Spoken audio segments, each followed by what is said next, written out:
because his knowledge of the game is not the same as these guys. Now, it might have been superior to what they had in the Jets, but as far as a legendary status, no, people don't respect his football mind that way. He sounds like a spoiled child. Let's believe in him enough and his football knowledge enough, like Peyton Manning, like Tom Brady, he would have taken over and they would have been like, you know what? Guess what we're getting ready to do? What that guy right there said. Because that's what happened when these legendary quarterbacks went to other places. Travis Kelce just broke the internet with a hard launch so smooth it deserves its own Super Bowl. Seriously, even Apple wishes it was this polished. He dropped a 13-photo Insta carousel that screamed rom-com in real life. We're talking Taylor doing karaoke, him playing first mate to her captain, and enough heart ties energy to power the entire Chiefs stadium. Swifties, absolutely feral. And just when you thought it couldn't get wilder, Barbara Corcoran showed up in the comments. Like she was ready to throw a Shark Tank deal at the relationship. I'm in, she basically said. And so was the rest of the internet. Then, in classic we can't have nice things fashion, Chris Carter blamed Taylor Swift for Travis's stats. Yes, the NFL Hall of Famer actually implied her love is messing with his game. Sure, Chris, let's just blame women for everything, including fumbled passes.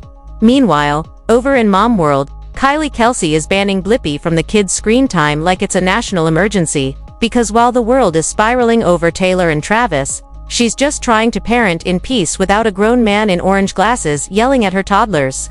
Pop culture is unhinged, and we're just lucky enough to witness it in real time. You're not allowed in my house. Blippi's weird. Folklore just turned 5, and Swifties are spiraling like it's a national holiday. Meanwhile, in a move that basically set the internet on fire, Travis Kelce just hard-launched his relationship with Taylor Swift on Instagram, and not quietly. Oh no. This was not a soft rollout. This was a full cinematic release. He dropped a 13-photo carousel. Yes, 13. Because obviously that read less like a casual photo dump, and more like a Hallmark Channel crossover with the NFL. There's ice skating, there's boating, there's karaoke, there's Taylor in nerd glasses, Travis doing finger guns like he's auditioning for a rom-com sequel, Swifties, fully unwell, TikTok imploded, Instagram, still recovering. Let's break it down. One pic has them ice skating like they're filming the winter sequel to The Notebook. Another has Travis in a captain's hat and Taylor pointing at herself like first mate. Obviously. If you didn't audibly gasp, are you even online? Then there's a group boating trip with Mama Donna, Jason Kelce, and Papa Kelce tagging along like it's the Family Feud. Celebrity jet ski edition, karaoke night.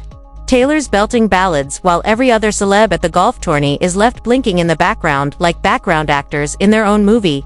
And let's not forget their origin story, because this is fanfiction core romance. Travis tried to pass Taylor a friendship bracelet at her Eras tour, got curved, and then pulled the boldest move ever, publicly calling her out on his podcast. A few months later, she's at his games besties with his mom, and singing duets at Tight End University. That's not a love story. That's manifestation with a touchdown dance. Now, with football season creeping in, Travis is back to grind mode. But don't worry, Taylor's reportedly popping up on the sidelines in full cheerleading. And she's not the only one waving pom-poms, because Barbara freaking Corcoran just leaped into the Travis cinematic universe like she's investing in couple goals. Yep, the Shark Tank queen saw that captain and first mate pic and practically did a cartwheel into the comments. She's not here to scroll, she's here to buy in. Barbara's giving pitch me this love story energy and declaring, for that reason, I'm in. Even Prime Video chimed in like, are we supposed to stay calm? At this point, it's not a relationship. It's a multi-platform content rollout. The Chiefs' social media team even jumped in with proud parent energy like, our boy's picking filters and launching his offseason like a pro. Swifties have declared this the best hard launch of all time. It's Christmas in July, if Christmas came with confetti, finger guns, and heartbreak anthems dipped in glitter. But cue dramatic record scratch, Chris Carter just crashed the love like your conspiracy-loving uncle at Thanksgiving dinner.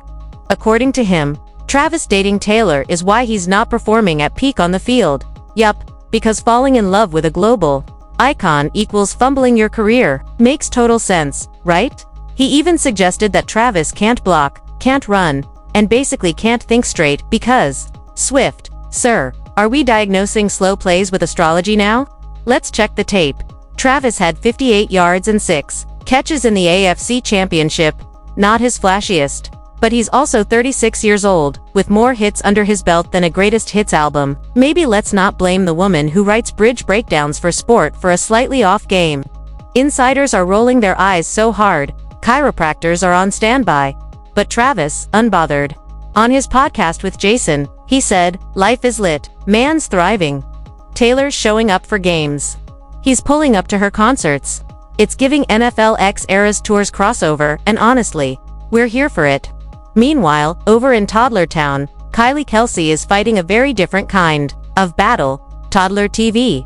On her podcast, she laid down the law with the confidence of a mom who's been through it and made it out the other side. Her banned for life list includes Cocomelon, the sugary chaos factory that turns kids into sugar-fueled zombies.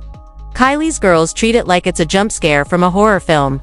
Blippi the man, the myth, the orange suspendered fever dream. Kylie's official verdict: educational, sure, but no thanks.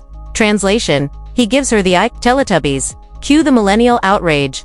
But according to Kylie's daughter Elliot, those blinking aliens with belly TVs are nightmare fuel. Sun baby, hard pass. Instead, Kylie's all about the classics. Zoe Boomafoo, Miss Rachel, Bluey, Peppa Pig, SpongeBob, and a little PBS Sesame Street magic. It's giving wholesome with a side of nostalgia, and honestly, she's raising future tastemakers. So, while Travis and Taylor are busy breaking the internet, Kylie's over here banning Blippi and running a tighter ship than Sesame Street HQ. In conclusion, Taylor and Travis are America's new prom royalty. Barbara Corcoran's ready to greenlight the romcom. Chris Carter might need to touch grass. And Kylie Kelce is your new parenting icon. The internet is not just spinning, it's cartwheeling. Welcome to the multiverse of Swifties football, Shark Tank cameos, and toddler TV chaos. Last category, no offense, but it's banned from my house. Okay. Number 1, Cocomelon. No. Aggressively no. It is not good. Sorry, Cocomelon. No, I'm not. You're not allowed in my house. Blippi. Blippi is weird to me. Teletubbies. This one is banned for a very specific reason. Ellie thinks it's creepy. They have TVs in their bellies. Meanwhile, on the other side of the Swiftverse, emotional devastation is trending again because Folklore just turned 5. Yep, the cardigan core masterpiece that helped half the world cry in bathtubs during lockdown is now officially kindergarten age, and Swifties. They're acting like someone just told them their childhood golden retriever got into an Ivy League. The album that had us all romanticizing rainy windows, mossy forests, and deep existential sadness is now old enough for juice boxes and nap time, and the internet is not okay. Fans are spinning in their highest heels, sobbing over Invisible, String, and hugging cardigans like they're heirlooms passed down by Taylor herself. Taylor Nation, always ready to stir the pot of collective emotions. Kicked off the spiral with a poetic, painfully on-brand tribute post. One scroll and boom, every Swiftie was emotionally teleported back to 2020. Hoarding sourdough starters, crying to August, journaling like Folklore was their emotional support therapist. Now, the memes are flying. Tweets are treating the album like it's heading off to its first day of school. Lunchbox packed with emotional damage, artisanal granola, and 2 Grammy wins. Some fans are jokingly dropping it off with teary eyes like, "Be good at nap time, sweetie, and remember you're the only album in history to make me sob over a fictional love triangle." The cottagecore revival is in full bloom again. Expect mushroom print dresses, melancholic playlists, and brooding solo walks while whisper singing my tears. Ricochet. Also, someone check on Bon Iver. His haunting vocals are about to get dragged back into the emotional trenches. And let's not forget the Stats surprise release during a global crisis. Album of the Year at the Grammys, and Taylor becoming the first woman ever to win that title 3 times. Icon behavior. No notes. But wait, time travel alert, because we're not just stuck in 2020. Now the internet's glitching back to 2011, thanks to a 14-year-old Taylor Swift cover that's randomly outselling JoJo Siwa. And yes, somehow, JoJo started this chaos. Apparently, JoJo dropped a cover of Betty Davis's Eyes, trying to give retro glam, but it quickly turned into a chaotic internet moment involving auto-tune drama, fan wars, and people comparing it to middle school talent shows. And out of nowhere, Swift's old acoustic cover resurfaced and started charting. Because of course, it did. 1 second, JoJo's stomping around in a glittery red puffer. The next, Twitter is whispering sweet nothings about teen Taylor like she's the ghost of Speak Now past. It's giving chaotic nostalgia. It's giving unexpected Swift supremacy. It's giving, what timeline are we in again? Meanwhile, Universal Music Group is out here trying to casually conquer Wall Street. You know, just a little side quest. EMG, the label that owns half your playlist from Taylor, Drake, and Billie to Harry Styles in Pearls, is confidentially filing to go public in the US, and by confidential, we mean doing something massive but pretending to be chill about it. Insiders say they're gearing up to list shares in the US, expanding their billion-euro empire from Amsterdam to the land of Elon ETFs and economic chaos. Bill Ackman, yes, that hedge fund king, is cheering from the sidelines like it's his fantasy IPO league. He's been pressuring them for months, posting updates like it's his Spotify Wrapped. Top artist, Taylor Swift. Top genre, corporate dominance. Top emotion, market euphoria.